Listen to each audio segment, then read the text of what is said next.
好，大家好。那可以看到画面呢，有3个细胶模具哈。那这是从大陆买回来的。那这个3个总价大概是36块哈，我们是用信用卡刷的，36块人民币左右。也就是说，一个模具大概是差不多接近50块的台币吧。对，那我们将利用这个模具来制作数值模型。那这个数值模型做出来的用途呢，就是我们要把它当做是那个笔阵，然后相当漂亮的笔阵哦。那大家可以看一下我这个画面哦，下面方有2个模型。那这个2个模型也是之前我们用那个胶滴模型数值所做出来的啊，2个模型。那到时候会分别放在这2个模具里面啊，然后让它呈现这个不会太空洞，然后这2个模型会永远保存在这个笔阵里面。好，那我们就开始来制作咯。好，那先跟大家介绍一下，就是我们要制作之前呢，我们可以先把这个模型丢入这里面。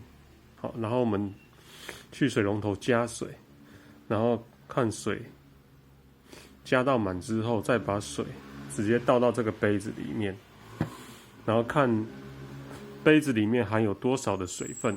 那这样子我们就可以知道说，我们大概要调多少这个材料，这个 epoxy 的材料哦，及相对它的那个固化剂，2个加起来总共要多少的分量。那大概就这样子。那水倒完之后，记得把里面的表面擦干净哦，不要残留水分在里面。好，那大概就这样。好，大家可以看一下。那目前我们已经把那个 epoxy 溶液已经把它倒进去了，同时也把模型放了进去。那目前呈现的状况是这样子。我们利用一点点调色料，然后让它在这个溶液中不是很均匀的分散开来，然后再把它倒进去。那目前是这样子。我们将在24小时之后呢，把它开起来看看效果如何。好，那这个就是这个钻石笔阵就是这样子。那接下来我们将来做第2个，那这一个暂时就这样，我们等它干固之后再来看看。好，那这一个模型我们现在也做好了哈。我们利用一些颜料的不均匀性，还有不同的颜色，那我们把它放到这个 epoxy 溶液里面，及其固化剂哈，然后会呈现这个状态。那具体的状态要等它凝固之后，我们再来看看。那看起来应该是蛮成功的。好，那一样，我们等24小时再来揭开这个谜底，看它出来的形状会是怎样啊，及外观会是怎样。那我们的小猫模型呢，也已经放了进去，看起来还不错啊。好，那就先这样哦。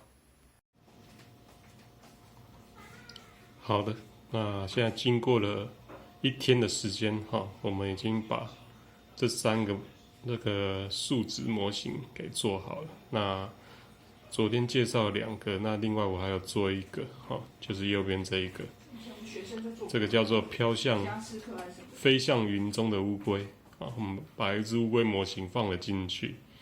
好，那现在呢，我们将把这个模具给拆开来，这样看起来会更漂亮。那就先这样，我们准备要拆了哦。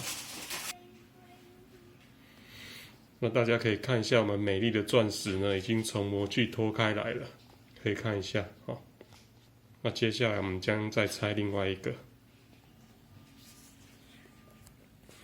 好，那这个是可以看一下啊，沉醉在钻石里面啊，被钻石囚禁的猫的一只猫模型，我们也拆开了。那接下来要拆的是飞向云端的乌龟，大家看一下。好，那大家可以看一下这个叫做飞向云端的乌龟，啊，可以看到有一只乌龟呢，在这个好像云里面飞了出来。那上面这个不平这个地方，我们将会再用砂纸把它磨掉，啊，包含这个地方，还有这个钻石。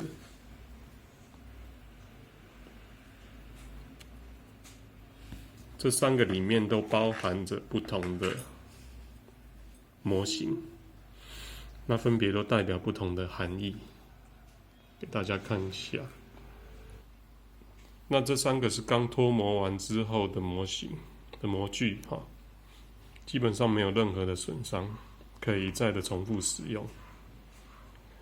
那当你有新的构想，你就可以再度使用它。怎么用都不会坏吧？好，你还会想看吗？这个